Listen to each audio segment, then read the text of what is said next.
My wife demanded our dream house be in her name. When I refused, she threatened divorce. I agreed, but a week later, she begged me to reconsider, only for me to say no. Hello, Reddit eyes plus here. You know, this whole thing started out so simple. Laura and I had this dream of building a house together. A real dream house. We'd spent years talking about it, saving for it, sketching out every little detail. I'm talking about picking cabinet handles, debating the color of the front door, and even where the damn outlets should go in the kitchen. It was supposed to be our house, the symbol of everything we'd worked for.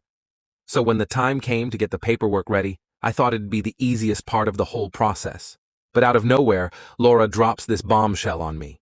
She says, I think the house should be in my name. You know, just for protection. At first, I thought she was joking, so I laughed a little. But when I looked at her face, I realized she was dead serious. I asked, protection? From what? From me? This is our house, Laura. And she just shrugs and says, it's not like we're planning to divorce, but I've seen too many cases at work where joint ownership causes problems. Now, let me tell you, I felt like someone had just yanked the rug out from under me. I couldn't believe what I was hearing. I mean, this wasn't some random piece of property. It was our dream house. And she was already talking like she was preparing for a life without me. We went back and forth about it for days.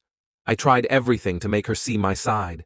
Laura, I told her, we've built this life together. This house is supposed to represent us, not just you. But she wouldn't budge. One night during dinner, she just exploded. She slammed her fork down and said, if you can't trust me on this, maybe we shouldn't even be married. I just sat there, staring at her. I couldn't believe what I was hearing. Is that what this is about? I asked. Because it sounds to me like you're the one who doesn't trust me. She didn't say anything. She just got up, grabbed her purse, and walked out. The next morning, I woke up with this pit in my stomach. I kept replaying her words in my head. Maybe we shouldn't even be married. I mean, what kind of foundation is that to build a life or a house on?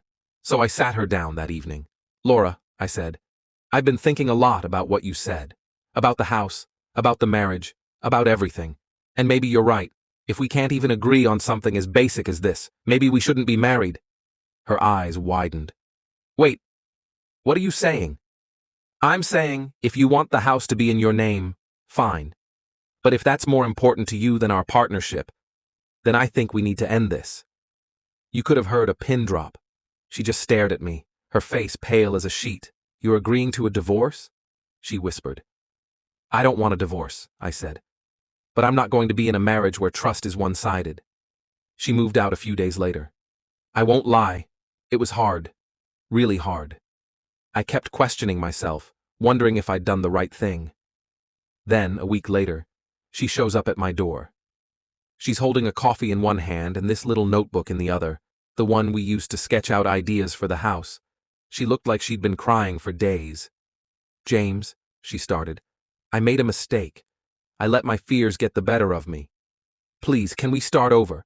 I'll put your name on the house, the deed, whatever you want. Just don't give up on us. And you know what? For a split second, I almost said yes. Almost. But then I thought about everything. The way she'd made me feel, the threats, the lack of trust. I couldn't unsee any of it. So I shook my head and said, Laura, I care about you, but I can't go back to a marriage where I'm always wondering when the next threat will come. I deserve better. We deserve better. It's been a few months since then, and I've started building a new dream. Not the house, but a life where I don't have to fight to feel valued. I don't know what Laura's up to now, but I hope she's figured out what she really wants. As for me, I've got my own name on my own damn deed, and I'm doing just fine. Let me tell you, walking away wasn't easy. For a while, everything felt like it was in slow motion. I'd wake up in the morning and half expect her to still be there, making coffee or complaining about the neighbor's dog. But the silence reminded me of what I'd lost and what I'd let go of. I threw myself into work to keep my mind off things. I started taking on side projects, doing things I'd been putting off for years. You know that woodworking class I always said I'd try? Signed up for it. Turns out, I'm not half bad. Built a little coffee table for my new place. It's no dream house, but it's mine. One day, about a month after everything went down, I ran into an old friend, Kevin, at the hardware store.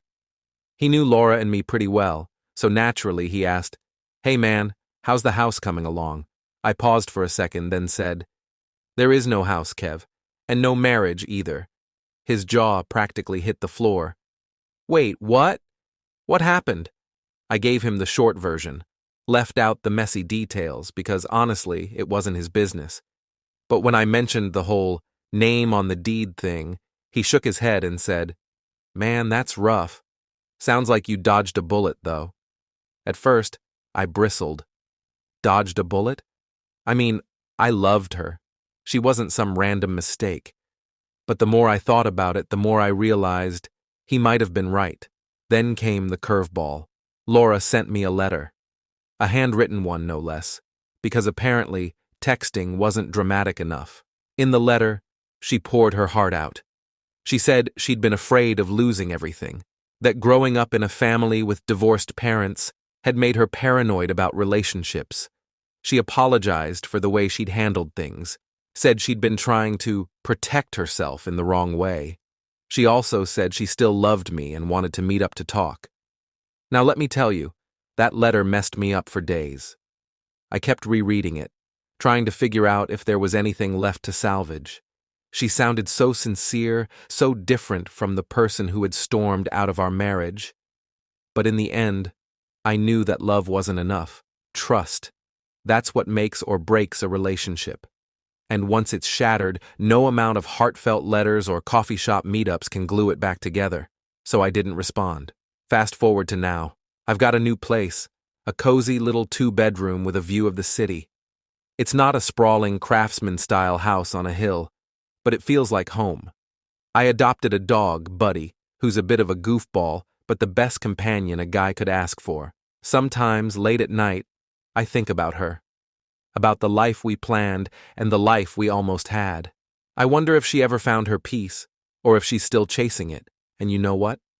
I hope she has. Because me, I'm finally in a place where I can look back and say, I did the right thing.